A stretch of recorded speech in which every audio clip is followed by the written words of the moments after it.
A New York tourist knocked to the ground along the Strip, and this is all happening in broad daylight. Tonight, he says he was targeted because he's Jewish. Fox 5's Drew Andre is live to explain more about this violent confrontation. Well, Jacqueline, Paul Lebowitz traveled here for a Vegas getaway with his family, but what he says he'll leave with remembering most is being assaulted, a fear he says Jews in New York are living with every day.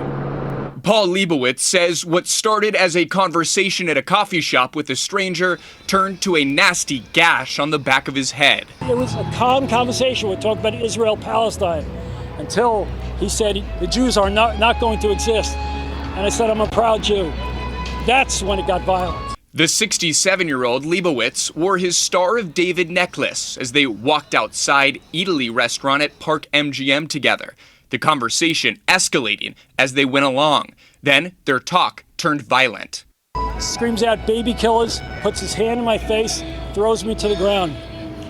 I fall back, I smack my head against the floor. Lebowitz says he never laid a hand on the man who towered over him.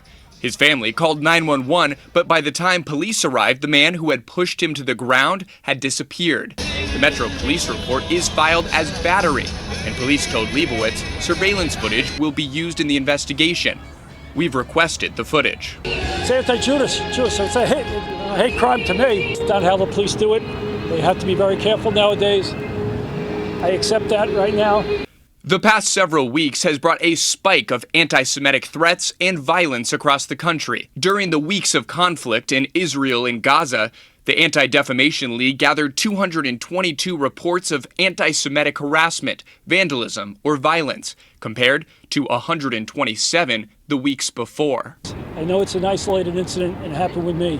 I don't see that anywhere else here on the Strip, but it's happening in New York, and it's happening in Los Angeles, and it's happening in Cleveland, and it's happening in Boston. It has to stop. Now, we've reached out to Metro for more details on their investigation.